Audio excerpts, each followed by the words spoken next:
In Webb's words, this is all very weird indeed. Currently, our standard model of cosmology is based on an isotropic universe, meaning one which is the same in all directions.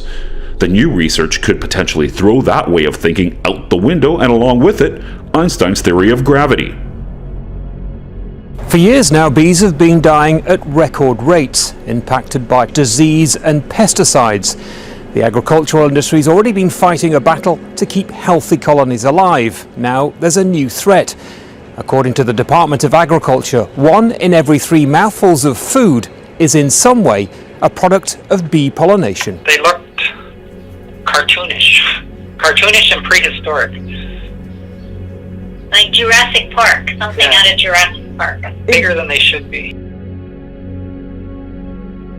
Now, just before we go, a breathtaking full flower moon has made a stunning appearance over Europe's largest city, Istanbul in Turkey. Look at this, absolutely wonderful. The last supermoon of 2020. Rose above the clouds over the Greek island of Santorini yesterday. The moon's glow turned the volcanic islands sea silver. You can see from this video, it looks kind of silver to me.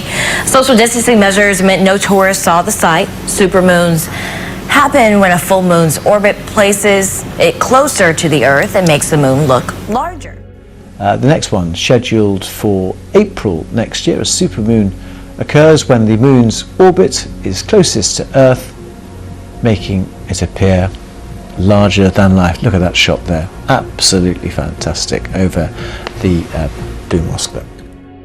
So as stay-at-home orders linger a little longer, residents in Southern California have escaped the monotonous routine to catch a show from Mother Nature. Phenomenal and glowing with bioluminescence. By day, the water at Southern California beaches looks murky with a reddish hue. By night, it lights up neon blue. We told you how the red tide is causing a captivating bioluminescence show along our coastline, and the sea lion created a show as well, playing in the glowing ocean. Eco Boat Reynolds said they spotted this little guy while pedaling on kayaks near Shelter Island. That is so beautiful. Look at nature. So neat. By nighttime, though, the algae gives off a stunning blue show when agitated by waves, boats, or even dolphins. To the extent that we see it so pervasively along the coast here, and it really requires kind of some shear, some kind of turbulence in the water to get that chemical reaction stimulated. Around the world, marine life has flourished as humans stay out of the water, but Clarissa Anderson with the Southern California Coastal Ocean Observing System doesn't think it has an impact on bioluminescence. There's really a lot of connection with this bloom into what's happening with the oceanography in the water in the area. During the day, you can see a reddish tide all the way from Baja California to the South Bay in Los Angeles. But at night, these same organisms are lighting up the ocean, causing waves to have a luminescent blue light. This picturesque magnetic blue charging through the waters of Southern California like a bolt of electricity. It's created through microscopic single-celled organisms called dinoflagellates. How about this? A local photographer captures stunning video of a natural phenomenon off Hermosa Beach. 2 surfers riding glowing bioluminescent waves while being towed by a boat. Beau Bridges, that's his name, captured these amazing images. The surfers describe it as a once-in-a-lifetime experience. One says she felt like she had superpowers when she touched the electric blue water. The magical effect is created by an algae bloom of phytoplankton in the ocean. When they're disturbed, they light up, hence the glow. That looks like a scene from a movie with CGI effects, doesn't it? Sure does. That's amazing. Researchers out of the Scripps Institute at UC San Diego say while scientists have been studying these events for some 120 years, the one happening right now is significant. There's been at least a couple of dozen major events, and this one is pretty spectacular. It extends from Baja California all the way up into the Los Angeles region. And this red tide in Southern California is not the toxic type found in other parts of the world. The light is thought to scare off predators. The result is a gorgeous, glowing ocean. That rust color is really kind of amazing, right? I mean, it's not like anything I'd ever seen. Back now with what's called murder hornets, reported in the U.S. for the first time. They've been described as hornets from hell, and with good reason. Beekeeper Ted McFall says he went to check on a hive one morning in November and found an entire colony destroyed. 60,000 honeybees torn apart in a savage attack. About a month later, the alleged attacker was revealed. This Asian giant hornet found in Blaine, Washington, just a couple miles from McFall's property. And all it takes is a couple dozen of the Asian giant hornets to show up and start lopping off heads. Dubbed the murder hornet for its powerful sting and the way it decapitates its prey, killer hornets invading the U.S. and Canada. Asian giant hornets, also known as murder hornets, spotted in Washington state, and they prey on honeybees that pollinate much of our food. If the bees go, we go. So they pollinate 1 in 3 pieces of food we eat. So we have to protect these little guys. These hornets grow up to 2 inches long, roughly 5 times the size of a bee.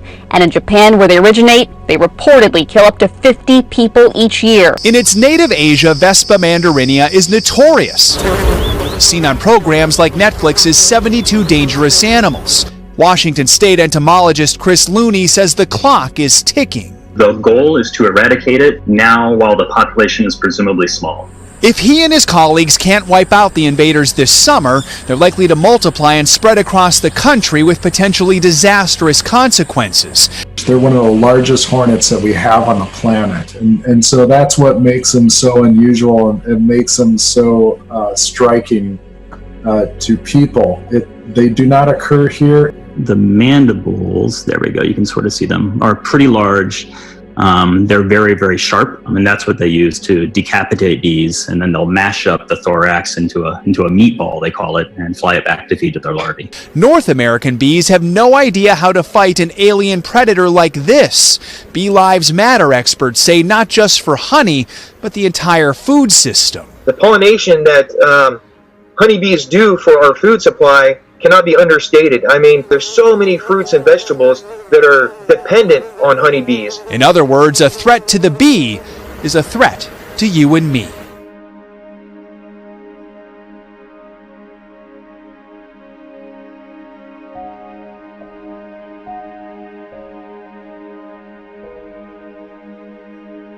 Wildlife officials in Arkansas are trying to solve 2 mysteries that are getting a lot of attention this morning. They involve the deaths of thousands of birds and fish. Finding them dead, dozens in some spots. In fact, one young girl tells us that she watched one just fall from the sky. Sudden deaths of tens of thousands of fish and birds in what they believe are unrelated events. Both bizarre incidents happened within days of each other.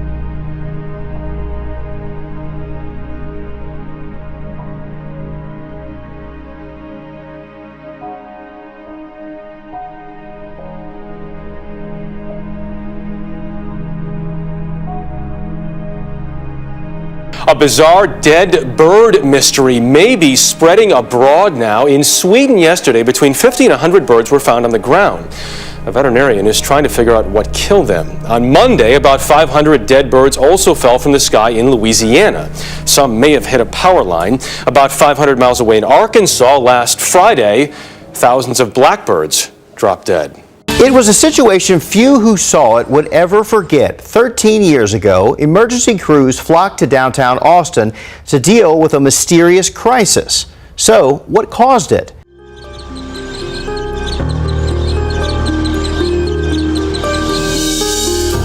Early in the morning, just before sunrise, something is wrong in downtown Austin.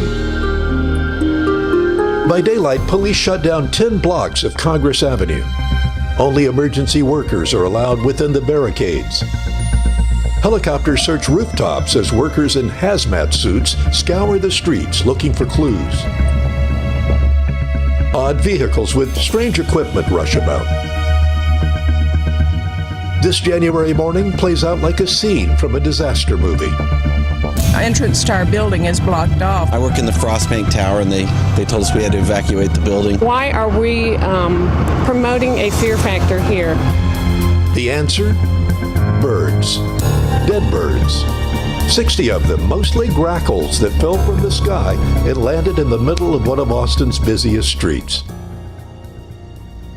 Now, looking back, it may seem like much ado about nothing, but at the time, many feared a possible terrorist chemical attack. Plus, the so-called bird flu epidemic was making people sick in other parts of the world.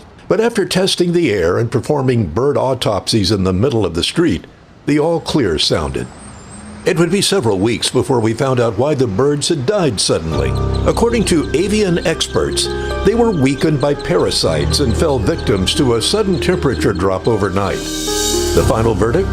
Bird deaths due to natural causes. By the way, if you're thinking that it seems like our lives have been turned upside down, you should take a look at what's happening in the world of science. There's a new study out there that has researchers investigating if the universe had a north and a south, potentially upending everything that we thought that we knew about the cosmos. The study of a quasar that's 13 billion light years away could potentially change the way we look at the universe. Published in Science Advances, researchers report that 4 new measurements of light emitted from the quasar reaffirm past analyses that dispute our standard model of cosmology. Evidence was gathered from the ELT, or Extremely Large Telescope, in Chile, and the information is being examined at the University of New South Wales in Australia. The findings have scientists questioning a perfect balance between fundamental forces, throwing a monkey wrench into the work of those trying to prove the theory of everything, which could explain every aspect of physics. The standard belief is that electromagnetism is one of 4 fundamental forces that knit everything together in the universe, alongside gravity, weak nuclear force, and strong nuclear force. This model is built upon Einstein's theory of gravity, which explicitly assumes constancy of the laws of nature. However, the new evidence suggests that a fundamental physical constant used to measure electromagnetism between charged particles may not be constant at all. Tiny variations could have massive implications on how we view the universe around us. The data also shows that the universe may have had a north and south, signaling that there may be directionality in the universe, which in turn means that the laws of physics could change as you travel through the universe. According to astrophysicist John Webb from Australia's University of New South Wales, putting all the data together, electromagnetism seems to gradually increase the further we look, while towards the opposite direction, it gradually decreases. In Webb's words, this is all very weird indeed.